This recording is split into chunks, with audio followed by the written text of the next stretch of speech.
Hey there, Internet. We're taking a look today at the Whitestone Dome Glass tempered glass screen protector for the Galaxy S8.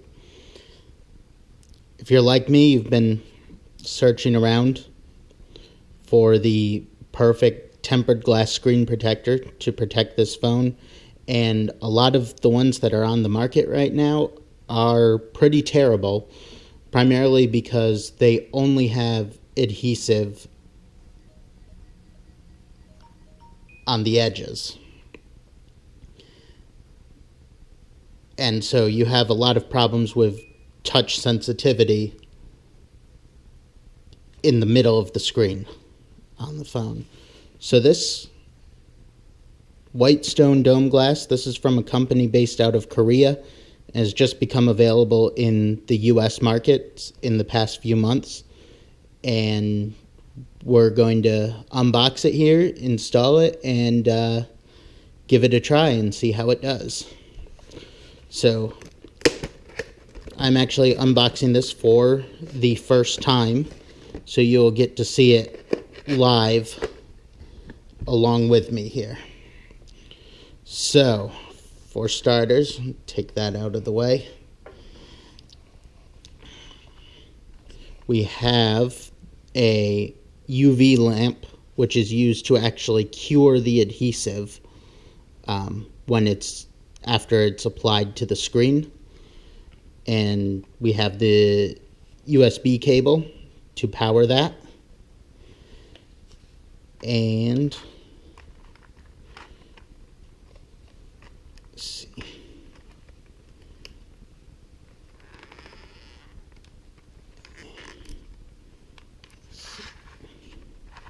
Actually, it looks like it's taped down here.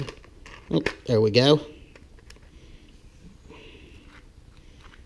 Go ahead and take that out and get this tape out of the way.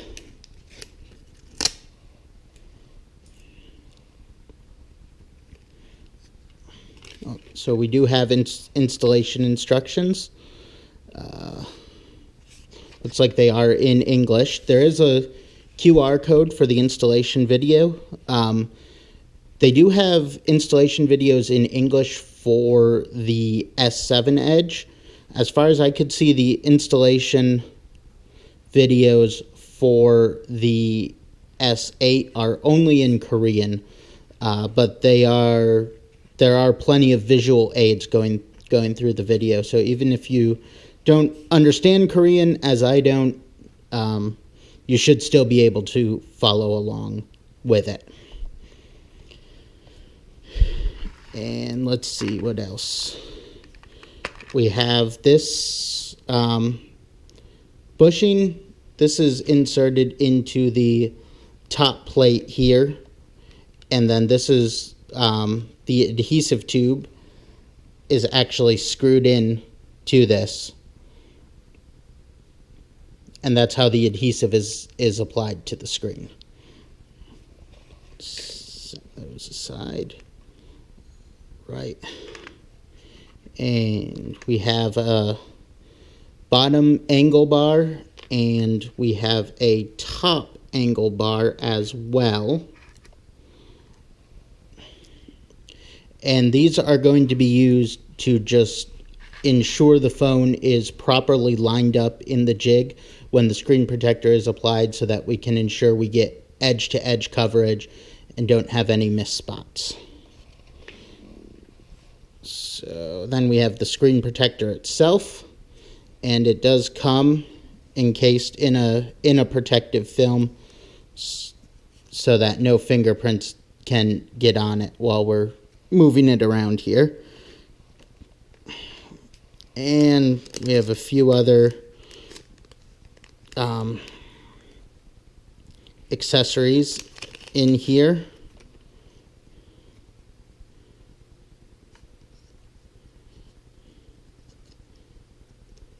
This is used when the protector is applied. This is actually used to prop up the screen protector before it's brought down on top of the adhesive. We have our standard dust removal stickers for preparation. microfiber cleaning cloth,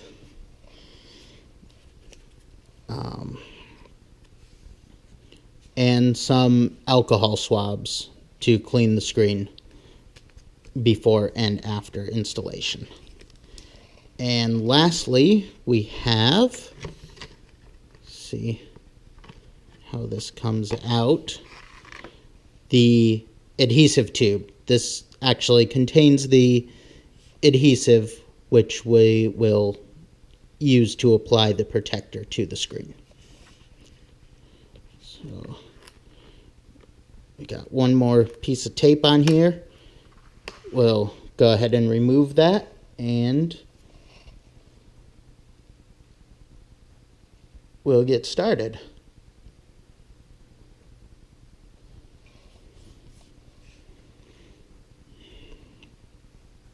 So the first step is simply using just like any screen protector you apply, you definitely want to start with a clean screen. Make sure you're clear of fingerprints and, all of that. So this should actually be pretty clean because I have always had a screen protector on it, but we can see there's definitely some dust that has accumulated because the last screen protector I had a gap at the edge of the screen. It didn't do full coverage. So a little bit of dust has accumulated, but the screen itself should be fairly free of fingerprints. So then we'll just take the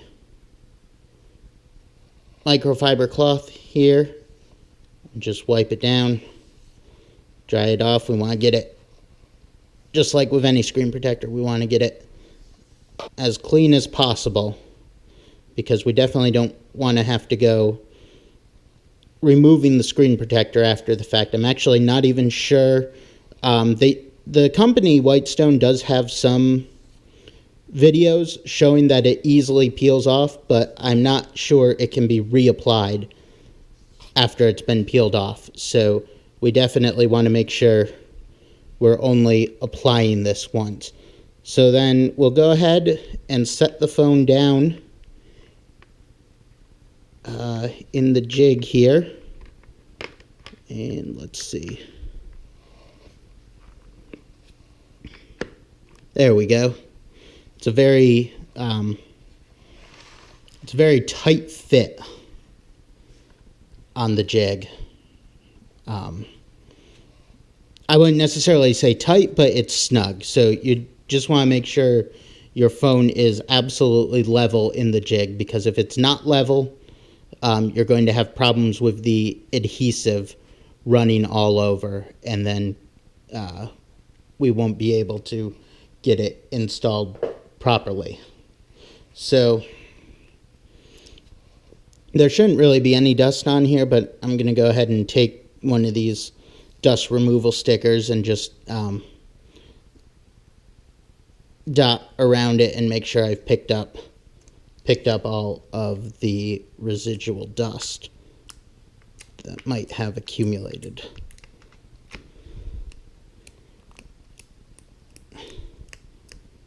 On the screen here.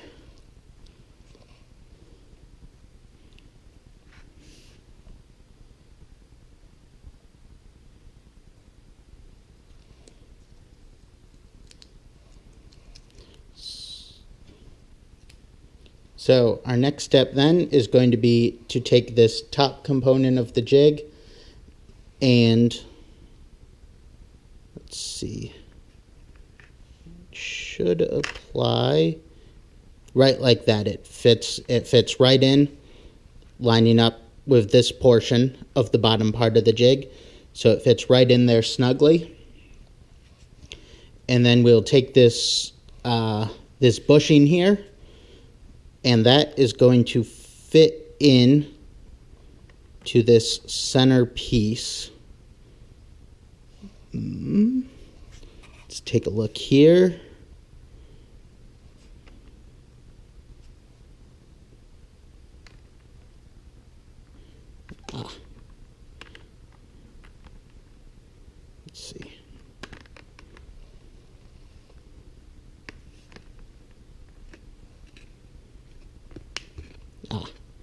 There we go.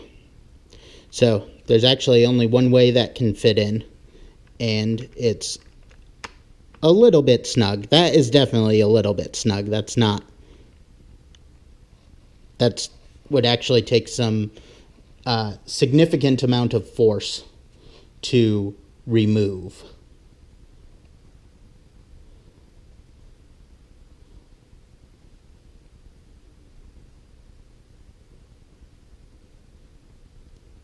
So our next step here is we have this adhesive tube, and you can see the caps are actually different lengths. I don't know how well that comes in on the camera. This cap, which is labeled as top cap, this is a little bit longer, and this one, the bottom cap, is a little bit shorter. So let me double check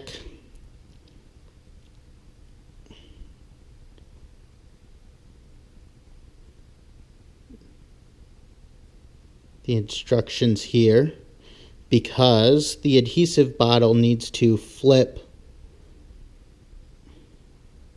over. So let's see what they are referring to as top and bottom. Open the adhesive bottle's top cap upward and insert it into the bushing. Then open the lower cap of the adhesive bottle to fill down the adhesive liquid. So let's go ahead here and see. So the top cap is the longer one. So we'll go ahead and remove that, and we will insert it. And the bushing is actually threaded, so you want to go ahead and screw that in so that it's in there nice and securely. And then we'll go ahead and unscrew the lower cap, and we can see the adhesive is coming out, and the instructions say to stand by 30 seconds in order for all the adhesive to drain. So we'll just wait it out here about 30 seconds.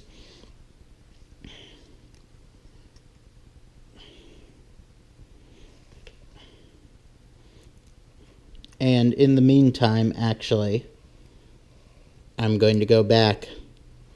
This blue tape that was here, this is actually supposed to remain applied there in order to keep this holder in place. So let me go ahead and do a little bit better job of sticking that back on there.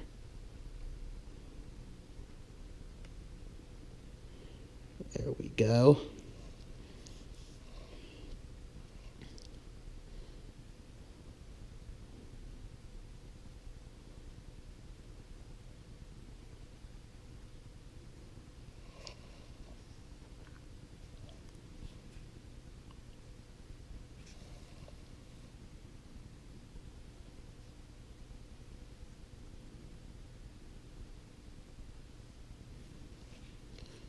So after our 30 seconds are up, we'll go ahead and remove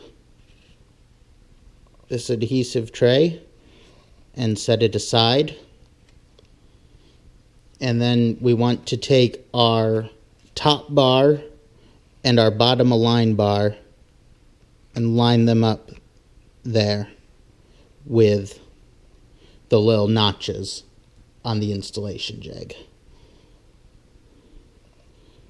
Bottom and top, just like that.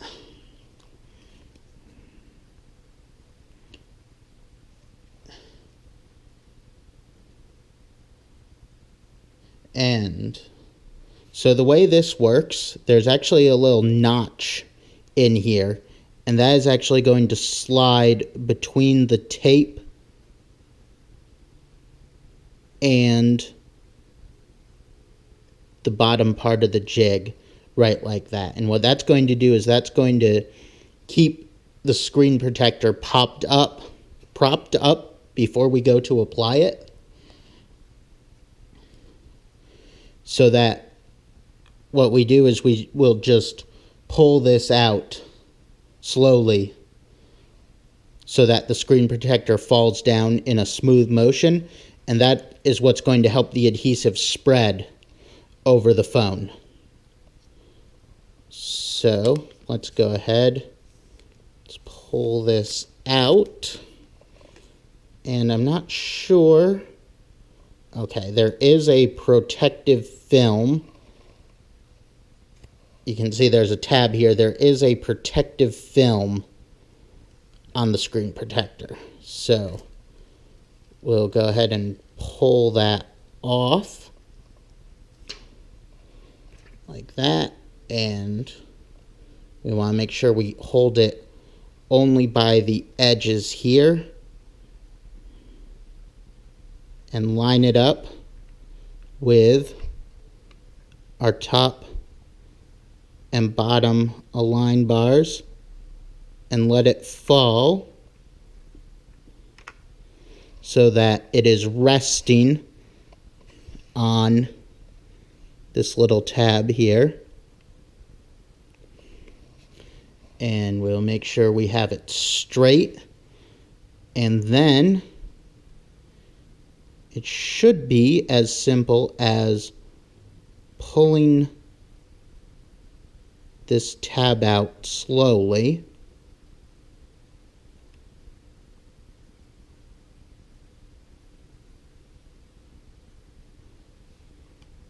And we can see the adhesive is starting to spread now and taking effect.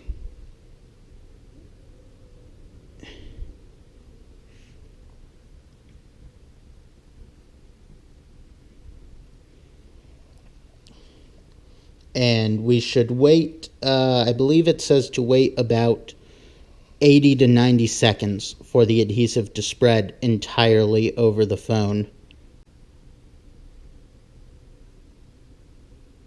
About 80 seconds it says to wait.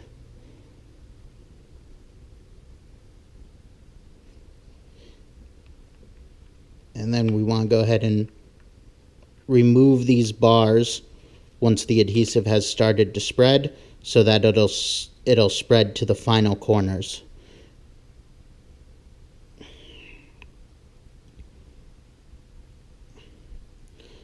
So we'll go ahead and wait for that adhesive to finish spreading. I'm not sure how well it's coming in on the camera, but I can see it spreading down to the bottom of the phone there, coming in nice and smoothly.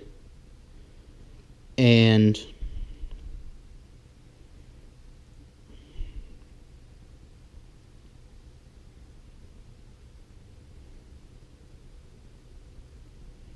while we are waiting for that to finish setting, we'll go ahead and get the UV light set up.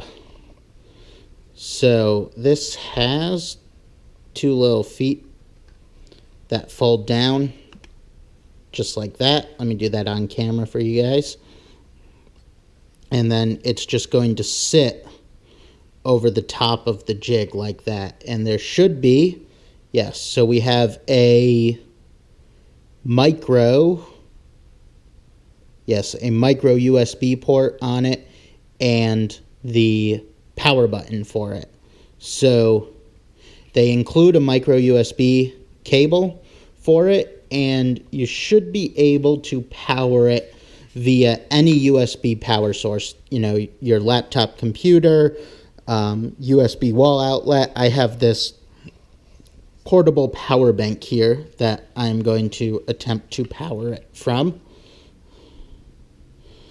So let's go ahead and remove.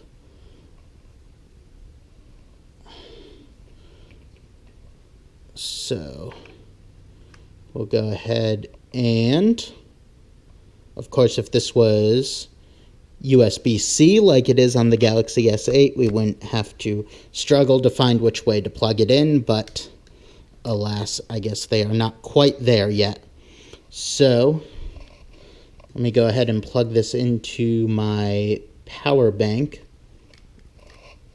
and see if this actually powers it. Let's see. And it does. So we'll wait 20 seconds, I believe it says. 20 seconds on the top and 20 seconds on the bottom. So let's see. Double check my watch here.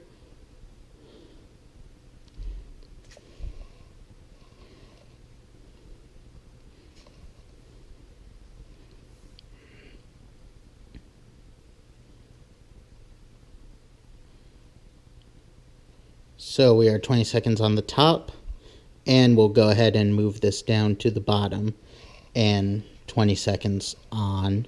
Oh, that appears to have just turned off. Let's see.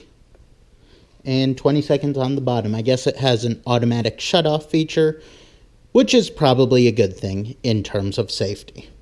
So we'll let that go there for 20 seconds.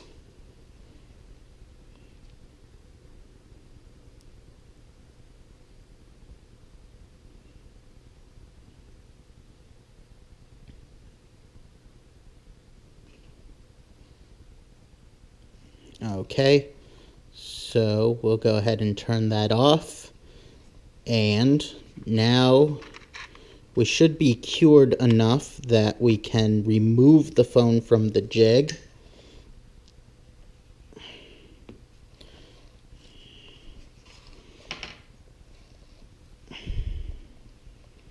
And we'll use another one of the alcohol swabs to just clean around the edges and ensure that any adhesive that may have slipped through on the edges is wiped up. So we'll just take this and we'll go around the edges of the phone and the screen protector here.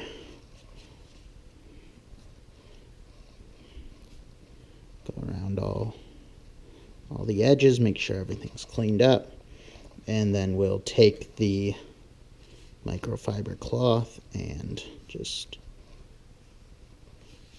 dry it off.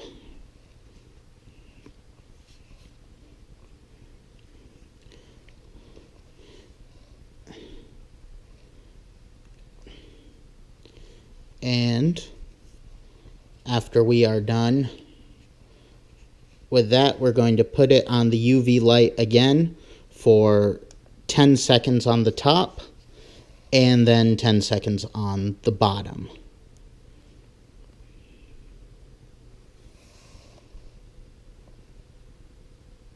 So 10 seconds on top and 10 seconds on the bottom.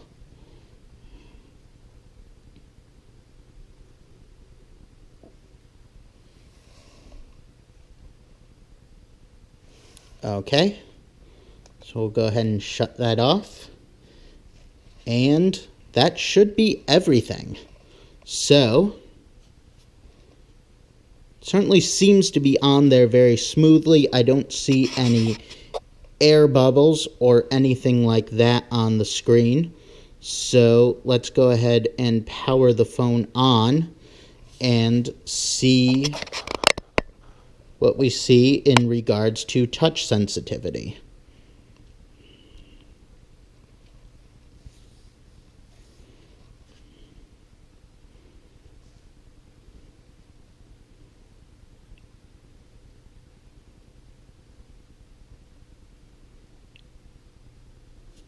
So we're here, swipe screen to unlock, phone was restarted, so let me do this off camera, enter in my PIN, and it certainly seems to be pretty responsive.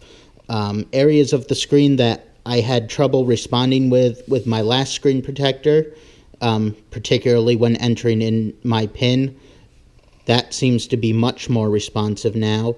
Center of the screen, I had some issues before. That appears to be good. That appears to be good, nice and smooth.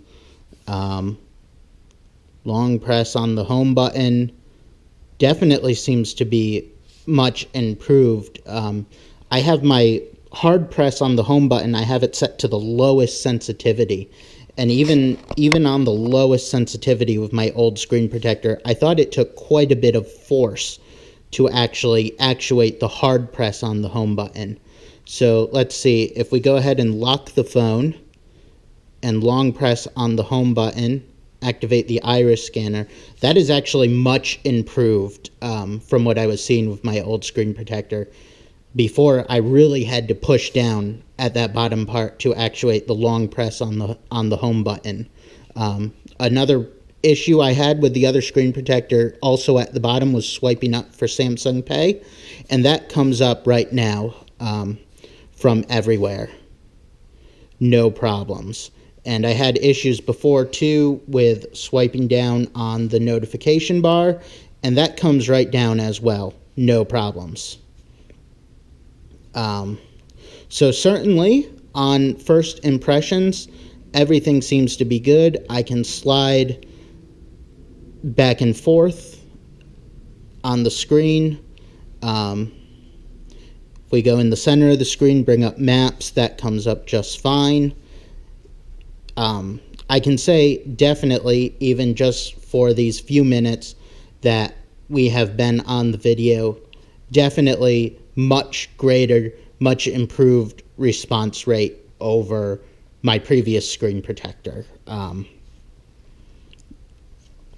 Absolutely. Everything seems to be much improved. If we go in, we'll take a look at the keyboard sensitivity. I'm not sure if I have like a notepad. Here, we'll open up Docs and just create a new document, and we'll test the keyboard. The quick red fox jumps over the lazy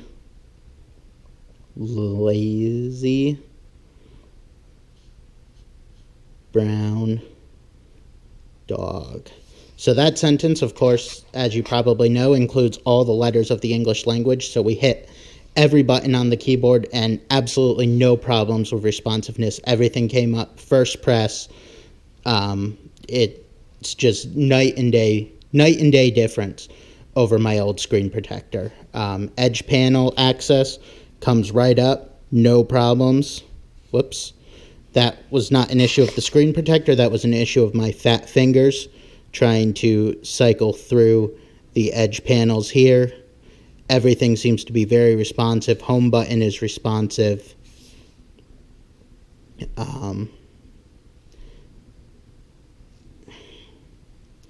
It seems to be significantly improved. Well, Samsung Pay is not. Oh, there it comes. I wonder if. Yeah, I think it was not coming up before. I think probably I did not have my finger low enough to actually pull the panel up. It seems like you have to start actually from sort of below where the panel is and drag your finger up. If you put your finger on the top there, it seems like maybe it doesn't come up. But from below, every time, no problem. So that may be expected to ensure you don't accidentally drag up the Samsung Pay panel when you're trying to hit home or back buttons. So that doesn't seem to be an issue with the screen protector. That just seems to be you have to start all the way at the bottom of the Samsung Pay panel in order to actuate it. Again, notification bar. This is where I had a lot of problems with my old screen protector. Comes up absolutely fine. The keyboard typed beautifully when I was typing in portrait mode before on my own screen. On my old screen protector, had a lot of problems with touch sensitivity. So I would say definitely this screen protector is much improved over the old one. So let's take a look at cases. I have two cases here. We'll start with this one. This Bodyguards one that AT&T sold me when I bought the phone. I'm actually not even going to try this one. This one has very high sides. The old screen protector I had was also made by Bodyguards, and that left a little bit of a gap between the edges of the phone and the edge of the screen, and that's because this screen protector made by Bodyguards has very high sides and would come up to meet the screen protector. With this new screen protector, we have edge-to-edge coverage. So what I have here is the OtterBox Symmetry, which is OtterBox is also making a tempered glass screen protector for the S8, which has full coverage like this one, but like your traditional tempered glass screen protectors, only has coverage on the edges of the device. So I've heard a lot of people have been having touchscreen sensitivity issues. But the good news about this case is that the edges are significantly lower than they are on the Bodyguards case in order to accommodate the Alpha Glass screen protector, which does edge-to-edge coverage. So I think this case should work just fine with this screen protector as well. So we'll go ahead and insert it in, and it looks like it's perfect. It looks like it comes right up to the edge of the screen protector without lifting it up. So let's take a look. I can still swipe up on Samsung Pay, which I would expect to, because there is a little bit of gap here on the bottom where the bottom bezel is between the case and the screen protector. And looking here, I can see a little tiny bit of a gap between where the case comes to meet the screen protector. So I do not predict that this OtterBox case will have any issues with lifting the screen up. So to test that, let's go back into Docs, create a new document, and do the same thing. The quick red fox, well, if I could spell right, jumps over the lazy brown dog. Perfect response. Still everywhere on the keyboard. Notification panel still comes down just fine. So with the OtterBox Symmetry on, I do not see any issues of this screen protector lifting up. It looks like it has just enough clearance to keep the screen protector on there. No issues of it lifting up. I do not see any air bubbles having formed on this screen protector. I did not see any rainbow effects or anything like that, but it's only been on here for these past few minutes. Again, I'm not even going to try this Bodyguards case based on where the OtterBox comes up to on this screen protector. The Bodyguards case, I am quite certain, would have too high sides here and may pop the protector off. So unfortunately, I don't have any other cases on hand to try. I know the SpyGen or the SpeedGen cases, however you pronounce them, are very popular. Unfortunately, I do not have any on hand to try. But if they are configured similarly to these OtterBox cases, where they have the lower lips on the side to accommodate the full coverage glass screen protectors, I think it'll work just fine. So that's probably a wrap. First impressions look very good. Touch sensitivity is definitely way improved over the Bodyguard screen protector. No air bubbles, nothing like that, and case friendly with the OtterBox case. So this is the Whitestone Dome Glass screen protector. It is available on Amazon.com. I think I paid $45.99 for it. But I would say first impressions would be it is absolutely worth it. And just for the record, I am not sponsored by Whitestone. I am not sponsored by Amazon. I am not sponsored by OtterBox. I'm not sponsored by anyone. I just picked up this screen protector after watching the installation video. It was pretty crazy, but I figured it was crazy enough that it may actually work, and it certainly seems to. The screen itself is crystal clear with the protector applied. I mean, if you're looking at the center of it, you can't even really tell that it's there. If you're looking at the edges, of course, you can see where it is applied, as you would with all screen protectors. So yeah, I will link to Whitestone's installation video in the comment section below. It is, as I said, it is in the Korean language, but the visual cues are there. If you like this, leave a comment. Let me know what you think. Let people know what your experience with other cases have been besides the OtterBox. But so far, I think we might actually have a winner with this screen protector. So take care, guys.